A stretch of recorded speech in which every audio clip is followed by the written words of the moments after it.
Dating Communications Undersecretary nagbabala sa posibleng pagbagsak ng bansa kaugnay sa pagkampi ng kasalukuyang administrasyon sa mga makakaliwang grupo. Kaya panawagan ito maging matalino sa pagboto ngayong nalalapit na halalan sa Mayo 12. Si Carla Abellana magbabalita.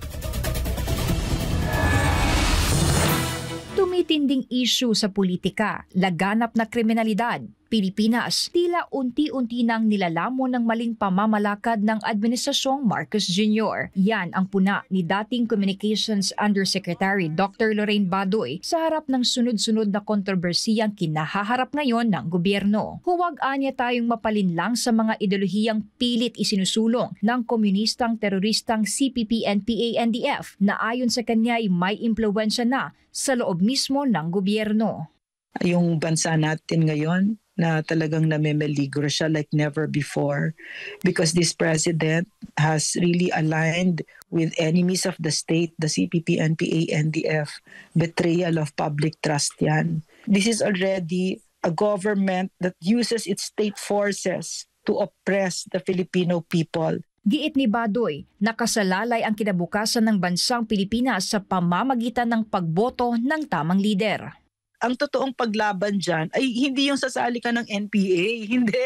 Hindi yan yung solusyon dyan. Kasi sila, ang totoong hangarin nila ay pabagsakin ang Pilipinas. Diba? So ang gagawin natin, we have to be part of the solution. And we are the government. It's not just the leaders. Diba?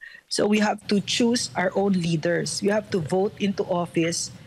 And we have to be part of nation building. Anya, ang mahalagang kilalanin ay ang mga lider na talagang may nagawa na para sa bansa tulad ni dating Pangulong Rodrigo Duterte at Pastor Apollo C. Quiboloy.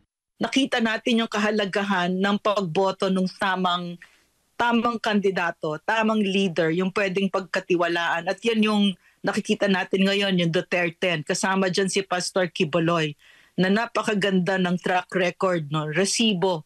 Ibinibigay na niya sa atin kung sino siya. Hindi pangako, hindi budol-budol, 'di ba? So, we are being given that opportunity na reboot ang Pilipinas. Sa nalalapit na halalan ngayong Mayo 12, nasa kamay pa rin ng sambayanang Pilipino ang kapangyarihang baguhin ang kalagayan ngayon ng bansa sa pamamagitan ng pagboto ng tamang kandidato. Para sa Diyos at Pilipinas kumahala, Carla Abellana, SMNI News.